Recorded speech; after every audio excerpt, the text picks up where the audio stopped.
राधे राधे। कैसे हैं आप सब। आज हम कार्तिक मास महात्म्य कथा अध्याय 26 का श्रवण करेंगे। कार्तिक मास महात्म्य का 26वां अध्याय श्री विष्णु की कृपा से आज तुमको राह बताए। नारद जी बोले, इस प्रकार विष्णु पार्षदों के वचन सुनकर धर्मदत्त ने कहा, प्राय सभी मनुष्य भक्तों का कष्ट दूर करने वाले श्री विष्णु की यज्ञ, दान, व्रत, तीर्थ सेवन तथा तपस्याओं के द्वारा विधि पूर्वक आराधना करते हैं।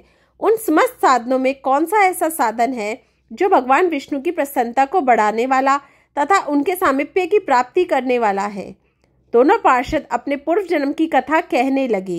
हे द्विज श्रेष्ठ, आपका प्रश्न बड़ा श्रेष्ठ है। आज हम आपको भगवान विष्णु को शीघ्र प्रसन्न करने का उपाय बताते हैं। हम इतिहास सहित प्राचीन वृतांत सुनाते हैं, सावधानी पूर्वक सुनो। ब्राह्मण, पहले कांचीपुरी में चोल नामक एक चक्रवर्ती राजा हो गए हैं। उन्हीं के नाम पर उनके अधीन रहने वाले सभी देश चोल नाम से विख्यात हुए। राजा चोल जब इस भूमंडल का शासन करते थे, उस समय उनके राज्य में कोई भी मनुष्य दरिद्र, दुखी, पाप में मन लगाने वाला अथवा रोगी नहीं था। एक समय की बात है, राजा चोल अनंत शयन नामक तीर्थ में गए, जहाँ जगदीश्वर भगवान विष्णु ने योग निद्रा का आश्रय लेकर शयन किया था। वहां भगवान विष्णु के दिव्य विग्रह की राजा ने विधि पूर्वक पूजा की।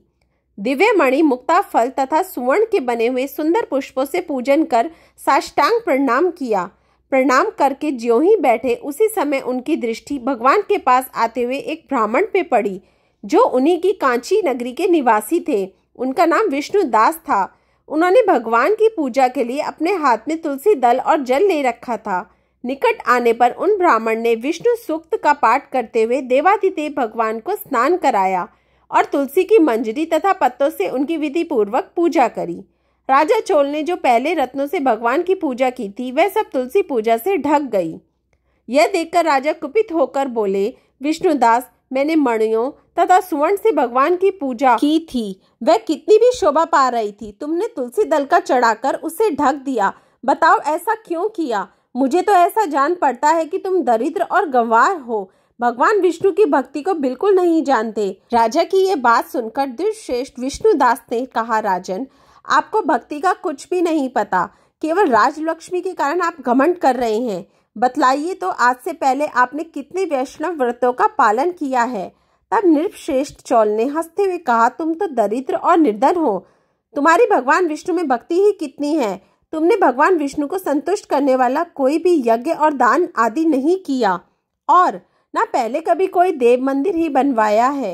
इतने पर भी तुम्हें अपनी भक्ति का इतना गर्व है। अच्छा, तो यह सभी ब्राह्मण मेरी बात सुन ले। भगवान विष्णु के दर्शन पहले मैं करता हूँ या ये ब्राह्मण, इस बात को आप सब लोग देखें, फिर हम दोनों में से किसकी भक्ति कैसी है, यह सब लोग स्वतः ही जान लेंगे। ऐसा कहकर राजा अपने राजभवन को चले गए। वहां उन्होंने महर्षि मुगल को आचार्य बना के वैष्णव यज्ञ प्रारंभ किया। उधर सदैव भगवान विष्णु को प्रसन्न करने वाले शास्त्रोक्त नियमों में तत्पर विष्णुदास भी व्रत का पालन करते हुए वहीं पर भगवान विष्णु के मंदिर में टिक गए। उन्होंने माघ और कार्तिक के उत्तम व्रत का अनुष्ठान, तुलसीवन की रक्षा, एकादशी को द्वादशाक्षर मंत्र का जप, नृत्य गीत आदि मंगलमय आयोजनों के साथ प्रतिदिन षोडशोपचार से भगवान विष्णु की पूजा आदि नियमों का आचरण किया। वे प्रतिदिन चलते फिरते और सोते हर समय भगवान विष्णु का स्मरण किया करते थे। उनकी दृष्टि सर्वत्र सम हो गई थी। वे सब प्राणियों के भीतर एकमात्र भगवान विष्णु को ही स्थित देखते थे।